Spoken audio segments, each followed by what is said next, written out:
7-9 tahun itu kan bukan usia yang muda. Kalau manusia berarti udah sepuh. Tapi bagi sebuah negara berarti dia harusnya sudah masuk ke fase negara yang lebih maju ya. Indonesia sedang tidak baik-baik saja dan Sobat Satu Asik harus sadar. Ya, Harus. rebahan itu boleh, nggak ada yang larang bang. Rebahan tuh boleh, tapi rebahan yang produktif.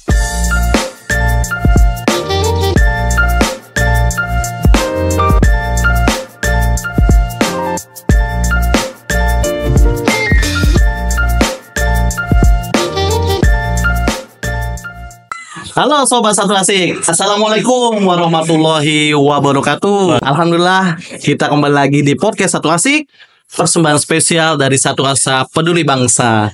Alhamdulillah setelah sekian lama tidak mengudara, hari ini podcast Satu Asik hadir dengan tema yang spesial. Di momen spesial Agustus ini kita kembali mengudara, dan hari ini spesial kehadiran dari Direktur Utama kita dari Satu Asa Peduli Bangsa. Dan sapaan hangatnya adalah Bang Abbas. Assalamualaikum Bang Abbas. Waalaikumsalam warahmatullahi wabarakatuh. Gimana Bang Iki? Ya, sehat Bang. Kita di momen spesial Agustus Makin semangat kita Bang. Gimana Bang kabar hari ini dan kesibukannya lagi apain aja nih Bang? Alhamdulillah, kalau Agustus itu Bang, selain aktivitas di rumah itu ya, kemerdekaan, ikut upacara kemerdekaan. Kalau di perkantoran kita udah mulai sibuk buat menyiapkan nota keuangan. Agustus ya Bang ya? Ya, Agustus. Tanggal 16 Agustus seperti biasa kan ada pidato Pak Presiden buat menyampaikan nota keuangan sama APBN 2025. Seperti itu Bang Iki. Nah, Sobat Satu Asik, Direktur Satu Asa ini memang punya aktivitas yang luar biasa. Di luar Satu Asa adalah bagian keuangan ini. Ini luar biasa karena Indonesia saat ini jadi perhatian menarik tentang keuangannya Indonesia nih Bang. Iya. Ya. Sebelum kita lebih dalam Sobat Satu Asik, kita punya momen spesial bagaimana semangat kita di 17 Agustus yang dimana kita sudah usia kita Indonesia merdeka 79 tahun. Bang Abbas punya pandangan apa nih Bang tentang Indonesia Bang? 7-9 tahun itu kan bukan usia yang muda. Kalau manusia berarti udah sepuh. Tapi bagi sebuah negara berarti dia harusnya sudah masuk ke fase negara yang lebih maju ya, lebih maju dengan pembangunan yang lebih banyak, dengan kualitas SDM, kualitas penduduknya yang lebih baik gitu ya. Nah, tapi bagi Indonesia ya, kita belajar dari pandemi kemarin. Kita kan sama-sama mengalami pandemi Bang Iki. Nah, bersama negara-negara lain kan kita dihantam oleh pandemi yang menyebabkan kita harus mengambil jeda untuk memberikan perhatian kepada kesehatan, pada ekonomi gitu ya. Sehingga boleh jadi di tahun 2022-2023 kita sudah mulai bangkit kembali, pulih lebih cepat, dan kita coba mengembalikan pembangunan Indonesia ini ke jalur yang menuju Indonesia Emas 2045. 2045 dan itu sebentar lagi Bang. Oh iya, 20 tahun lebih lah. 20 tahun dan ya. Sobat Satu Asik besar kemungkinan aku udah jadi posisi pimpinan nih Bang. Betul. Pemuda-pemuda hari ini jadi pemimpin tahun depan. Oke. Menariknya kita pernah kena tsunami COVID. Kita ibarat kata Indonesia sakit Bang. Sakit. Tapi pemerintah punya gerakan kita pulih. Kita pulih lebih cepat, bangkit lebih kuat. Iya, dan 2020 yang kemarin ya kena COVID, sekarang kita bangkit dan mempersiapkan Indonesia Emas atau generasi emas 2045. Kira-kira Bang buat Sobat Satu Asik nih Bang, karena memang semuanya pelajar nyiapin diri nih untuk 2045. Bagaimana Bang tantangan Indonesia ke depan Bang? Tantangan Indonesia ke depan itu tidak lepas dari yang namanya pembangunan SDM, berarti Bang Niki ya. Kalau kita lihat Indonesia hari ini, itu kalau infrastruktur untuk pendidikan itu sudah mulai baik. Setidaknya dalam 10 tahun terakhir Bang, itu kita catat lebih kurang 11.000 pembangunan sekolah baru. Sekolah loh Bang ya? Sekolah baru untuk buat SD, SMP, SMA itu adalah sekitar 11.000 bangunan baru untuk sekolah-sekolah. Termasuk juga merenovasi, memperbaiki akses ke pendidikan. Jadi di beberapa daerah misalkan tidak hanya Jakarta ya, Jakarta kan ada bus sekolah buat para pelajarnya, tapi di luar Jakarta juga ada bus sekolah untuk mengantarkan mereka ke sekolah ataupun pulang ke rumah seperti itu.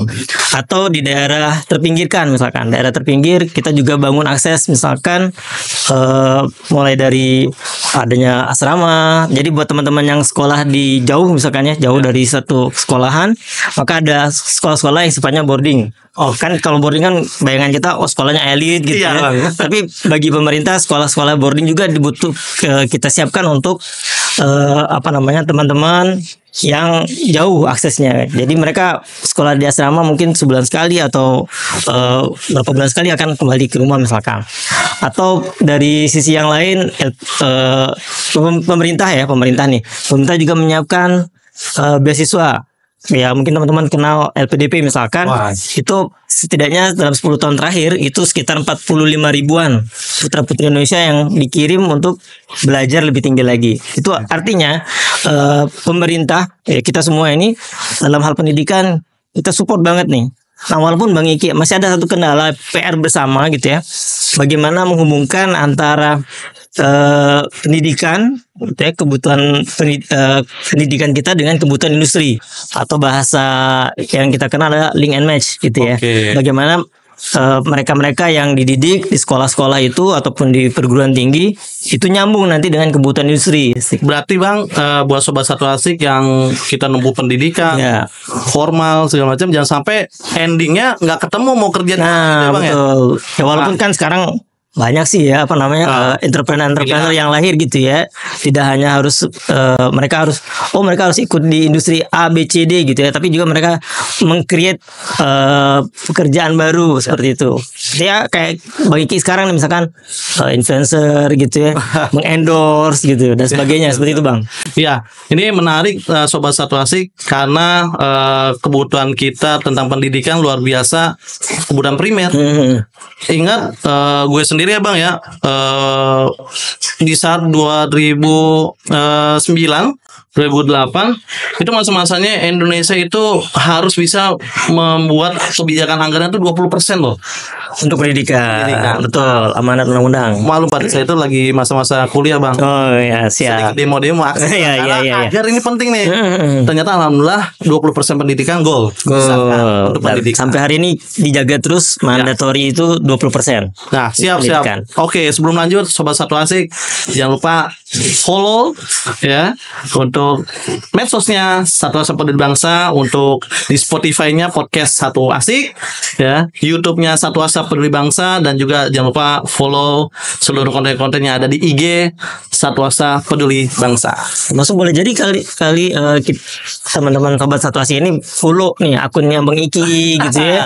Siap ada di sini ntar nih ya.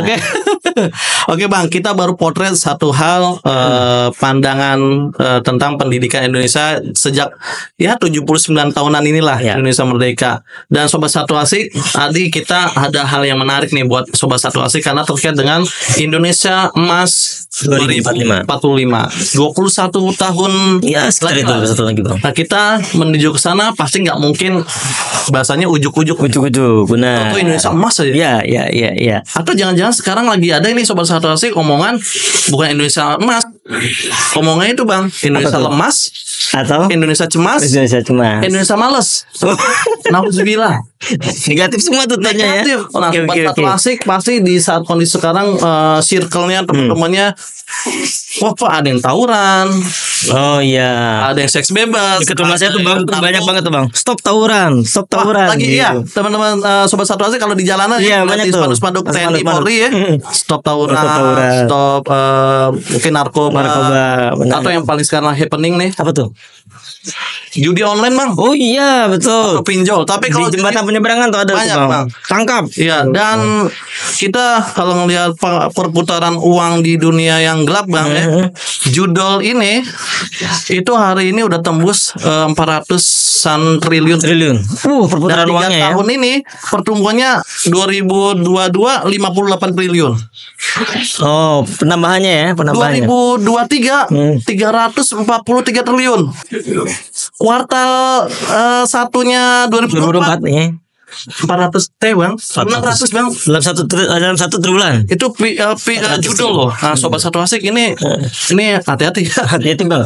Benar. Judul itu Bang kalau boleh. Ada kaitannya nanam satu lagi, pinjol. Oke, pinjol. Itu tuh Bang. Ya apa namanya ya, kalau bahasa yang kita kenal ada lingkaran setannya tuh. Ya kalau sudah kena Bang, judol, setannya jangan ke saya, Bang. kalau udah kena judol, akan ke pinjol. Seperti itu ya kan Bang, akan dari judol ke pinjol, judol pinjol gitu. Nah, mungkin teman-teman memang perlu di support juga dengan literasi keuangan Bang. Bagaimana sih literasi gini sobat satu asik ya. Literasi tuh sobat satu asik banyak baca. Benar. Yang orang tua atau nonton podcast ini. Podcast satu asik. Sobat satu asik expertnya nih. Boleh jadi nanti seriesnya tentang literasi keuangan, Bang Iki gitu kan sama teman-teman yang lain. Sampai sobat satu asik jadi beban keluarga, beban masyarakat. Benar. Belum bisa menghasilkan uang tapi melorotin orang tua. Betul. Salah satu dampak pandemi Bang, waktu pandemi kelar gitu ya. Itu di Tiongkok atau di beberapa negara gitu ya. Itu sudah kita temukan gitu ya. Ada mereka-mereka yang karena asik rebahan selama pandemi nih. Jadi kaum rebahan. Betul, kaum rebahan. Terus anak-anak mudanya ini, apalagi karena pendidikan saya udah tinggi tapi kalau cari kerjaannya nggak nyambung nih. Kalau sama orang tuanya udah di rumah aja gitu kan, ngurus usaha orang tua gitu, apalagi orang tuanya misalkan konglomerat dan sebagainya. Nah, ini sobat-sobat satu asik perlu jadi perhatian bersama kalau rebahan itu boleh, nggak ada yang larang Bang, rebahan tuh boleh, tapi rebahan yang produktif. Contohnya apa? Contohnya misalkan sembari rebahan, sembari bikin konten gitu ya. Asik tuh Bang. Iya kan, artinya pandemi sudah berlalu. Jangan sampai pandemi itu mengendap dalam diri kita. Gitu ya. Memang jadi challenge-nya buat sobat satu asik, pandeminya itu nggak 2 bulan 3 bulan Bang. 3 tahunan. 3 tahunan. Betul. Tapi ini sobat satu asik masih punya peluang kita berubah. Sangat. Dan kita punya satu tujuan, punya satu tujuan, kita akan ketemu Indonesia Emas 2045. Buat sobat satu asik nih Bang ya. Dengan challenge-nya tadi atau tantangan circle-nya, pergaulannya luar biasa. Nah, akhirnya kira-kira apa aja baik langkah pemerintah atau juga nih sebagai yayasan yang concern di kepemudaan Satwa Sepuh dari Bangsa. Iya. Kira-kira kita harus ngapain aja? Oke, satu-satu ya Bang. Kalau dari nasional nih, pemerintah misalkan 2045 itu kan sebentar lagi. Kalau dibagi dalam 5 tahunan gitu ya, berarti kan 4 kali periode kepemimpinan nasional. Nah, seharusnya sekali periode 5 ya. 5 tahun kan 5 tahun nih. Nah, bentar lagi. Artinya 4 periode. Seyogianya pasti para pemimpin itu mempunyai yang namanya kebijakan, punya program-program unggulan gitu ya. Yang program-program itu merupakan penguatan langkah Indonesia mencapai Indonesia Emas 2045. Misalkan sekarang Pak Jokowi sama Kiai Ma'ruf ya, Presiden sampai Oktober nanti kan itu punya program untuk infrastruktur. Artinya menyiapkan infrastruktur Indonesia itu yang lebih baik, yang lebih merata gitu ya. Nah, nanti disambut oleh pasangan berikutnya Pak Prabowo sama Pak Gibran, Mas Gibran gitu ya. Mereka kan pasti akan melanjutkan program-programnya pemimpin-pemimpin sebelumnya, termasuk Pak Jokowi, Pak SBY gitu ya. Dan mereka juga punya program untuk menguatkan, misalkan program memperhatikan gizi. Nah, itu kan program gizi itu bukan semata-mata untuk memberikan gizi, tapi juga memastikan kualitas SDM di masa yang akan datang akan lebih baik gitu ya. Sehingga Indonesia Emas 2045 yang salah satu pilarnya tentang SDM, penguatan SDM itu bisa terpenuhi misalkan. Pilar berarti itu pilar. Indonesia Emas ada 2045. Ada 4 pilar kan. Nanti kita bahas tuh Bang. Nah, tapi kalau dari sisi Satu Asa sebagai salah satu komponen bangsa misalkan, maka kita juga punya PR bersama dengan teman-teman pelajar tentunya, sobat-sobat ini. Kita punya PR. Ya kalau sekarang teman-teman lagi belajarlah yang menurut teman-teman ini akan membantu diri sendiri, membantu keluarga, membantu Indonesia menuju Indonesia Emas, Indonesia maju gitu ya. Apa yang harus dipelajari? macam-macam bang, mulai dari sains gitu kan, Betul. atau teman-teman pengen menguasai bahasa, berkomunikasi dengan secara internasional, ya udah pelajari itu gitu ya.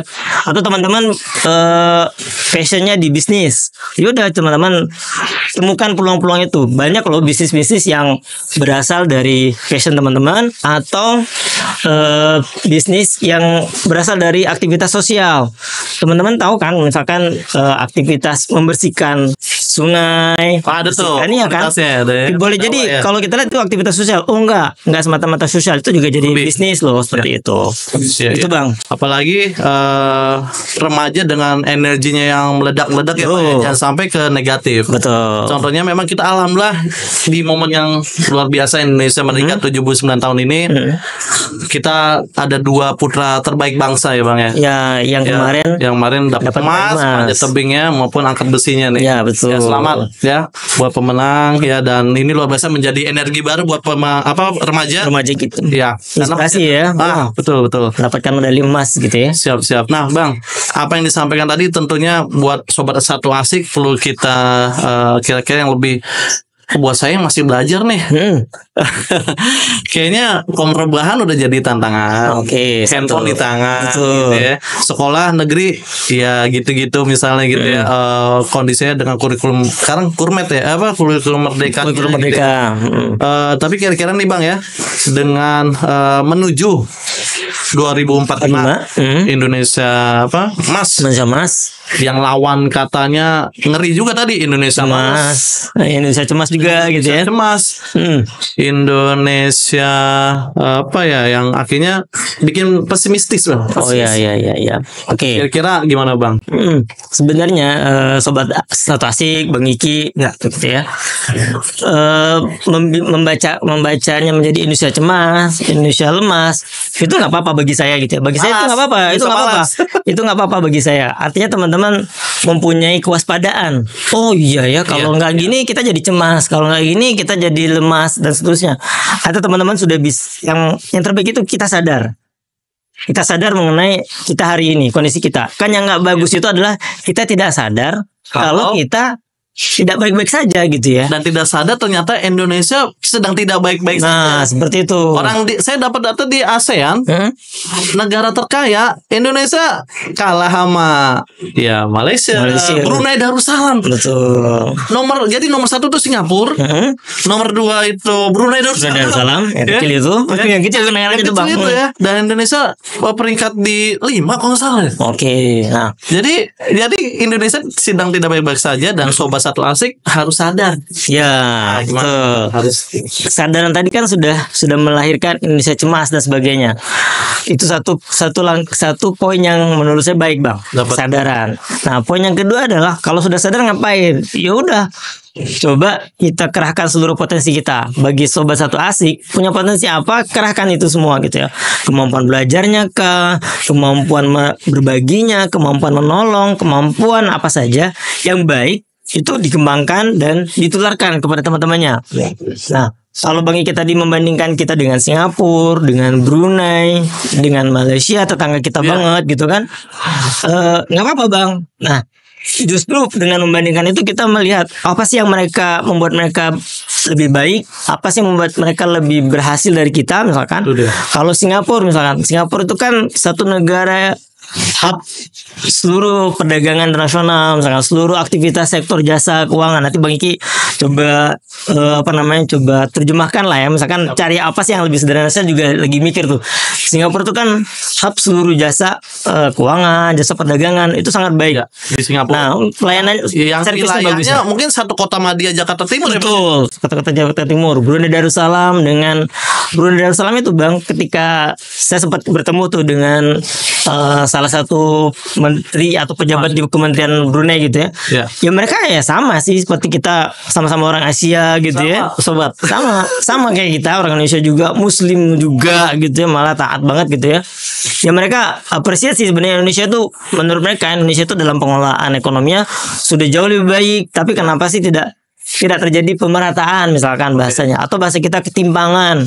Nah ini yang jadi PR teman-teman, PR kita semua gitu ya, ketimpangan. Artinya kalau Brunei mereka udah merata karena mungkin satu, mereka negara yang sedikit gitu ya, kecil, penduduknya juga sedikit, kemudian sistem pemerintahannya mungkin mempengaruhi juga gitu ya. Mereka tidak seperti Indonesia yang 5 tahun harus berganti, ganti kebijakan, sampai ganti buku, ganti kurikulum misalnya gitu ya. Nah, seperti itu. Atau Malaysia itu Bang, dalam sebuah kesempatan yang sama itu mereka menyampaikan kalau Malaysia itu kebijakannya adalah kebijakan ini tanda kutip ya, Robin Hood gitu ya. Jadi bahkan pemerintahnya itu selalu memberikan kebijakan-kebijakan populis untuk warganya.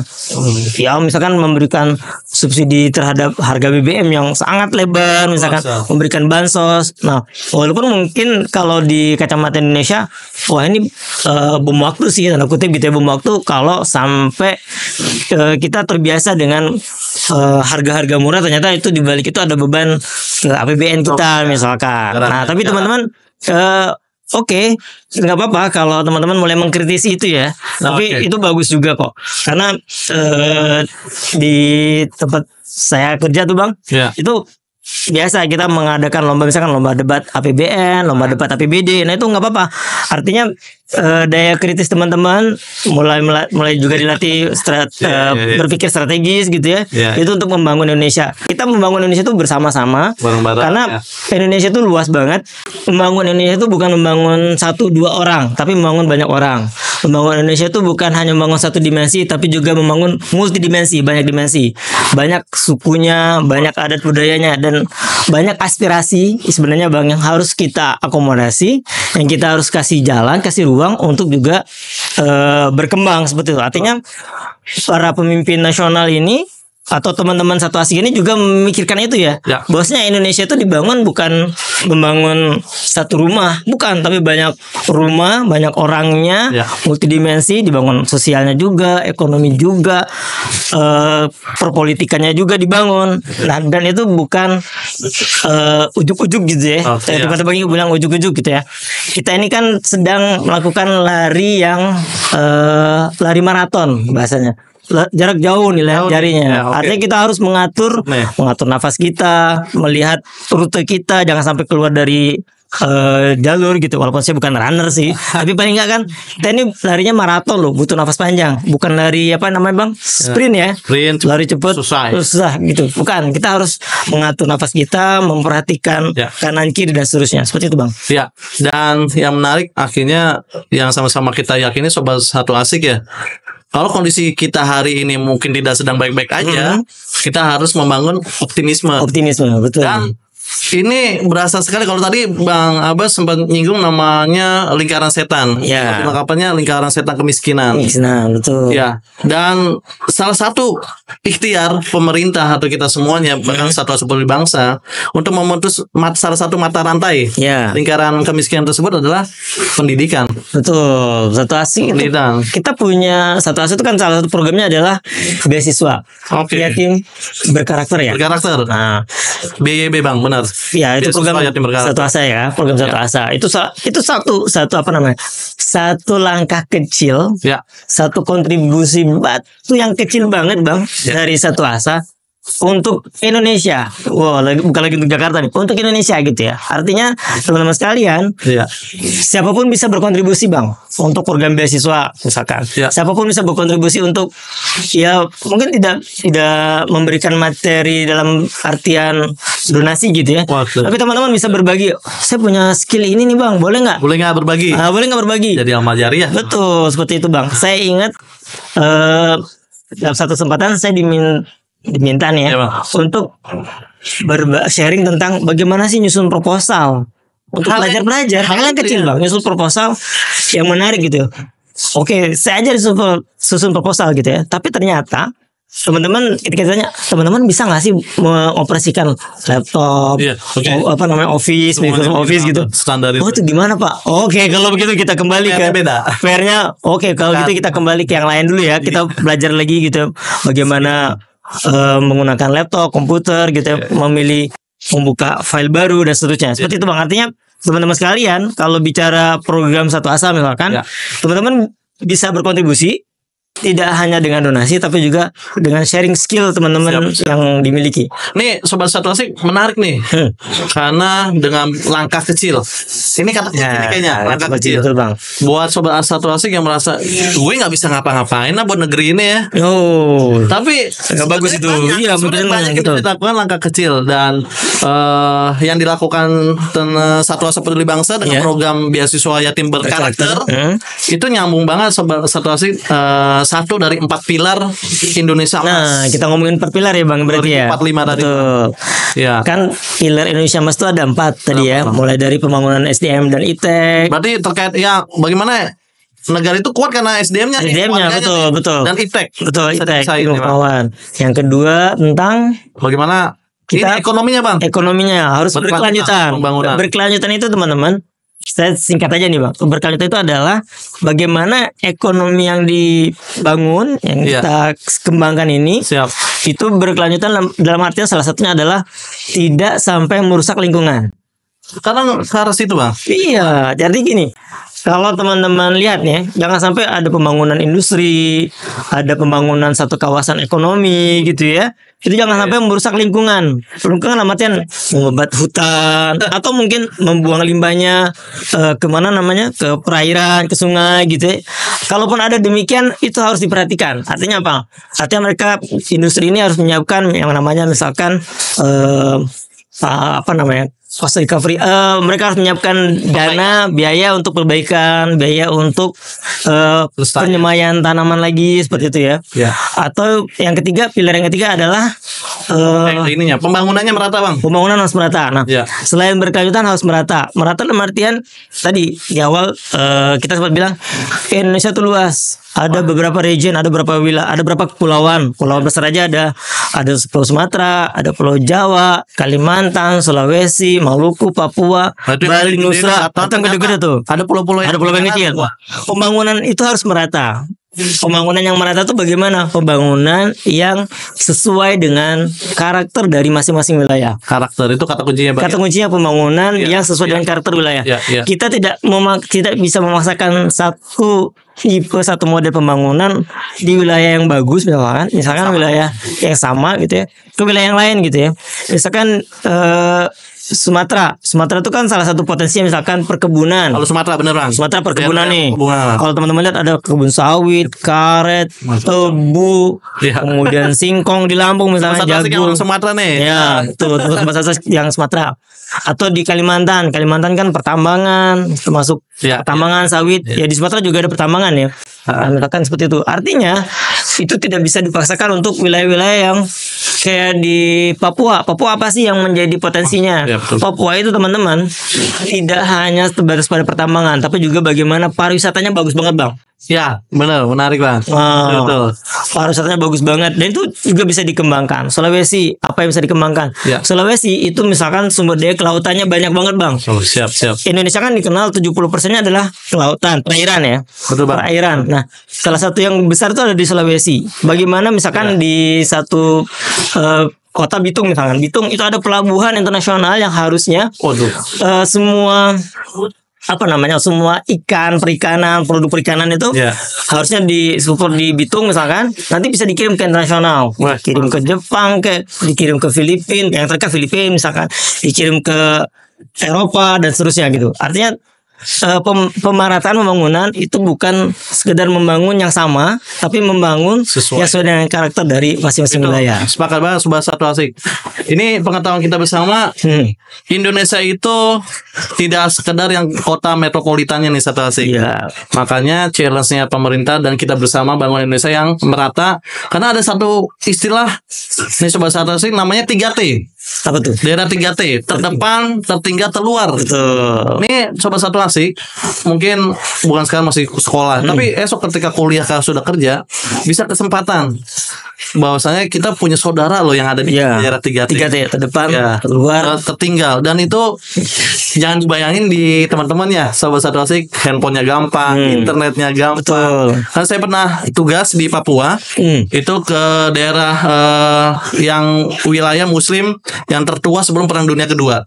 Di mana tuh Bang? Di daerah Sorong, Papua. Sorong Papua. Ya. Oke. Dan di warga pantai, di wilayah pesisir pantai. Itu kalau di Pulau Garut, pulaunya itu di mana Bang? Di ujung. Di Sorongnya, ya. Di ujung. Ya itu warganya merasa lebih khusyuk, lebih tenang. Karena kalau mau internet dia harus jalan dulu Bang, jauh. Oke. Dan ngobrol sama salah satu aparatnya di sini kita mudah untuk hafalan Al-Qur'an. Karena dia nggak ada asik dengan gadget ya Bang. Nah Sobat Satu Asik itu luar biasa. Itu saya waktu pengalamannya di Papua. Tadi Bang Abbas nyebut di Sulawesi. Sempat juga Bang, saya bertugas di Sulawesi ke Gorontalo. Oke. Itu provinsi baru juga ya. Pantainya Bang bagus. Pantainya indah betul. Dan satuannya sih ikan-ikannya Bang. Sempat diving itu luar biasa Bang. Iya. Jadi memang pembangunannya itu harus sesuai dengan karakter dari wilayah masing-masing. Itu yang ketiga pilar. Yang terakhir Bang. Ya. Pilar terakhir adalah tentang pemantapan ketahanan nasional dan tata kelola pemerintahan. Ya. Nah, berarti kan ini bicaranya bagaimana birokrasi kita ya. Bagaimana itu simpelnya ini Sobat Satu Asik, ngurus KTP. Ya. Atau regulasi peraturan-peraturan ya. Kalau bicara tata kelola governance atau pemerintahan gitu ya. Bagaimana pemerintahan itu yang efektif melayani gitu ya. Efektif melayani sehingga penduduk atau warga itu ketika hendak mendapatkan layanan pemerintah itu mereka mendapatkannya dengan mudah, cepat, dan mereka mendapatkannya itu dengan kalau bicara murah sebayangan saya itu hampir ke depan pelayanan itu akan didapatkan dengan cuma sebenarnya gitu ya. Karena ini kan sangat terkait dengan akses ya. Ketika penduduk atau warga itu mendapatkan akses yang mudah, itu setidaknya akan membantu pemerintah juga sebenarnya dalam hal pencatatan kependudukan, kemudian program-program pemerintah seperti itu ya. Nah, artinya ke depan memang didorong regulasi yang lebih mudah, pelayanan pemerintahan yang juga membantu aksesnya lebih cepat seperti itu. Nah ini memang benar, benar Bang. Pendidikannya, ekonominya, karena yang dilayanin manusia. Betul manusianya. Kembali ke tadi Bang, berarti empat pilar ini, teman-teman, empat pilar Indonesia Emas ini, gitu ya. Itu bukan hal yang dipikirkan sebentar, bukan. Tapi memang hasil dari perenungan yang panjang. Satu, lari maraton. Yang kedua, dan ini masing-masing pemimpin nasional itu tidak bisa lepas. Saya nggak mau ngikutin empat pilar ini, saya bikin pilar sendiri gitu ya. Tidak. Artinya pembangunan ini kan pembangunan berkesinambungan gitu ya. Pembangunan yang dari satu pimpinan ke pimpinan berikutnya gitu ya. Estafet lah seperti itu ya. Tapi estafet yang menguatkan gitu ya, bukan estafet yang saya mau mau santai aja larinya. Enggak, tapi harus dalam ritme lari yang sama gitu ya, harus fokus dengan tujuannya dan seterusnya. Seperti itu Bang. Betul. Dan Sobat Satu Asik, kalau empat pilar ini kan ibarat kata kayak tiang ya Bang ya? Tiang penguatnya, karena kita ingin membangun sebuah rumah Indonesia Emas 2045. Namanya bangunan rumah ya Bang ya? Berarti kan banyak bagiannya.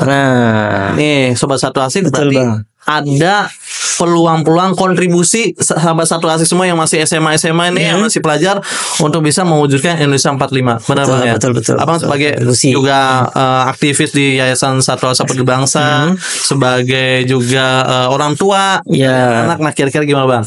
Bagaimana akhirnya nih para Sobat Satu Asik dari kalangan remaja nih bisa nih kontribusi nih Bang? Bisa kontribusi. Karena akhirnya ini penting nih Bang. Ya. Bicara kontribusi kan sebenarnya untuk Indonesia ini gitu ya, banyak pilihan-pilihan kontribusi. Nah, ibarat kalau kita berdonasi kan ada pilihan ada pilihan pecahannya ya, ada pilihan nilainya gitu ya. Misalkan ada yang pilihan 10.000, 20.000, 50.000, 100.000, atau titik-titik gitu ya, isi sendiri gitu ya. Sesuai kemampuan. Nah, Sobat Satu Asik juga gitu sebagai remaja juga bisa memilih gitu ya, juga bisa memilih nilai atau sektor ataupun opsi mana gitu ya, opsi mana yang membuat untuk kontribusi gitu ya. Teman-teman bisa memilih untuk menjadi pelajar yang berprestasi gitu ya, akademis. Bagaimana? Oh, teman-teman bisa memilih untuk ikut olimpiade misalkan, ikut olimpiade dari olimpiade satu ke olimpiade berikutnya dan seterusnya gitu ya, sampai sampai selesai sekolah misalkan. Atau yang kedua, oh saya mau kontribusi dalam hal sosial. Nah, iya. Teman-teman aktif lah di ekstrakurikuler, kan banyak banget ekstrakurikuler, ada apa namanya, palang merah iya, gitu ya, olahraga basket dan sebagainya gitu. Ada rohis gitu. Eskul itu nggak main-main ya. Atau kayak anak saya tuh, waktu yang SD nih, SD kelas 2 dia udah mulai pilih eskul nih. Eskul yang pertama apa gitu ya? Eskulnya pilih eskul seni menggambar gitu ya. Eskul. Latihan ini. Kita sama temennya apa? Kayaknya berat ya. Kenapa? Semuanya diwarnain pegel. Kita pindah eskul aja. Eskul apa? Eskul teater. Wah, saya sebagai bapaknya langsung mikir, ini darah dari mana nih ikut eskul teater gitu ya. Karena orang tua nggak nahan. Iya. Betul. Malah arahin. Silakan ikut eskul teater. Karena kenapa? Eskul teater itu teman-teman, bisa menyampaikan ide-ide melalui teater, seni peran. Teman-teman pengen mengedukasi tentang apa? Tentang keluarga bahagia, keluarga sejahtera. Itu bisa dari teater. Bisa dari perfilman misalkan. Atau bagaimana menjadi pelajar yang berkarakter, betul, sukses. Itu bisa. Ya, tidak jadi beban bangsa, karakter bisa di bisa teater. masuk di teater. Ya. Atau kontribusi yang lain, kontribusi perpolitika. Teman-teman ikut di OSIS misalkan sekarang. Atau teman-teman ikut organisasi yang memang ngomongin perpolitikan. Ada kan perhimpunan pelajar, misalkan seperti itu. Atau misalkan teman-teman ikut nanti ketika kuliah, ikut di badan eksekutif, politikan juga itu, atau badan legislatifnya. Atau teman-teman bisa juga aktif di luar sekolah sebagai remaja masjid. Wah, sebagai Karang Taruna, sebagai yang support ibu-ibu PKK misalnya gitu kan. Itu nggak masalah, itulah kontribusi. Teman-teman tinggal memilih saja gitu ya. Tinggal memilih. Pilihan itu ada di depan teman-teman di meja nih. Di meja teman-teman tinggal memilih gitu. Mau kontribusi yang mana gitu. Menunya banyak. Jadi jangan mikir saya nggak bisa ngapa-ngapain. Oh tidak, akan ada banyak pilihan yang sesuai dengan apa yang teman-teman bisa lakukan. Dan ingat tadi Bang, langkah kecil. Untuk mencapai sesuatu yang besar itu dimulai dari langkah kecil dan mulailah melangkah. Kalau tidak melangkah, walaupun itu langkah yang kecil, ya teman-teman nggak bergerak kayak batu yang di depan ini misalkan. Batu ini nggak akan kemana-mana gitu karena dia tidak melangkah. Tapi kalau kayak kopi misalkan, kopi yang ada di gelas ini Bang, dia akan melangkah dan bisa diminum. Seperti itu Bang. Contoh. Oke, gimana Bang Igi? Ya, Sobat Satu Asik ini banyak sekali hal yang sebenarnya insight buat Sobat Satu Asik nih. Ya. Karena memang dengan dunia yang banyak challenge-nya, harusnya kita banyak kreatif, produktif, tapi ternyata tantangannya itu bikin kita mager, males, cemas gitu ya. Iya. Tapi kita punya peluang Sobat Satu Asik. Ya. Ini sebagai kita bisa motivasi kita semuanya di akhir segmen ini, karena memang ini peluang besar. Dan teman-teman tadi kata kuncinya selain tadi adanya Indonesia Emas, berarti optimisme. Optimisme, betul Bang. Ya kan? Yang keduanya Bang, bagaimana pelajar itu punya kontribusi sekecil apapun. Betul.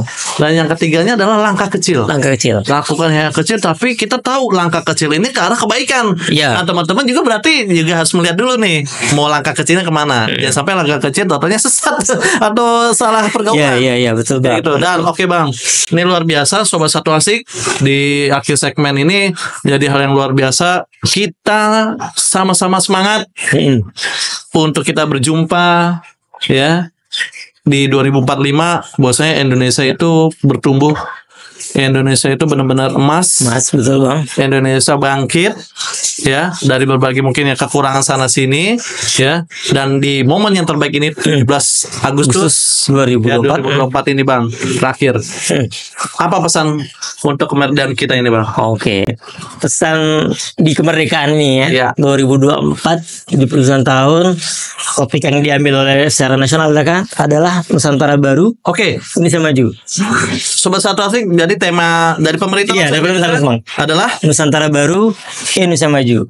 Oke, Nusantara Baru, Indonesia Maju. Indonesia Maju. Betul. Oh. Nah, kan kalau bicara Nusantara Baru, pasti teman-teman akan bayang, adalah maksudnya IKN. Nusantara nih. Oke, Indonesia Maju ya Indonesia ya. Nah, tapi dari tema ini adalah bagaimana kita semua bangsa Indonesia ini memiliki semangat baru yang besar dalam hal persatuan dan kesetaraan gitu ya, untuk mencapai segala tujuan Indonesia gitu ya.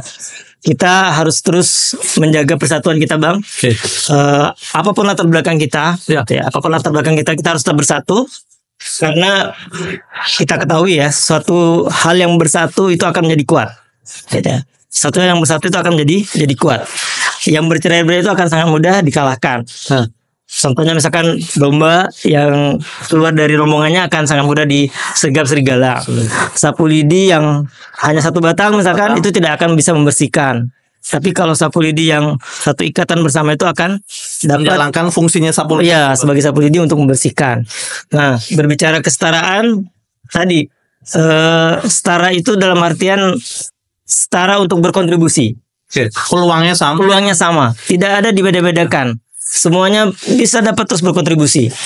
Mau sebagai pelajar kah, mau sebagai warga masyarakat yang teman-teman ada di luar pemerintahan, dalam pemerintahan, NGO, yayasan gitu ya, organisasi sosial, semuanya memiliki kesempatan yang sama untuk berkontribusi untuk membangun Indonesia mencapai tujuan-tujuannya. Berarti tadi sangat sesuai dengan moto kemerdekaan 79 tahun Indonesia. Betul. Nusantara Baru, Indonesia Maju. Alhamdulillah. Oke, Bang Abbas nih. Siap. Ini sebenarnya kurang ini kita. Masih kurang nih. Karena masih tipis-tipis nih, Bang. Siap. Tapi tentunya banyak insight di podcast kali ini, Sobat Satu Asik, bagaimana kita mengisi hari-hari kita ya untuk menuju Indonesia Emas 2045. Langkah kecil yang bisa kita lakukan apapun boleh. Tapi positif. Dan di 17 Agustus 2024 ini adalah Nusantara Baru Indonesia Maju. Terima kasih Bang Abbas. Oke Bang Iki, atas kehadiran dan setahun sekali Bang buat kita semuanya. Tapi jangan kalau podcast Satu Asik rutin Bang. Oh siap. Oke. Ya. Dirgahayu kemerdekaan Republik Indonesia yang ke-79 tahun. Nusantara Baru Indonesia Maju. Sobat Satu Asik, follow terus Spotify kita di podcast Satu Asik dan di YouTube Satu Asa Peduli Bangsa, juga di Instagram di Satu Asa Peduli Bangsa. Saya akhiri, sukses selalu Sobat Satu Asik, kita jelang Indonesia Emas 2045. Assalamualaikum warahmatullahi wabarakatuh.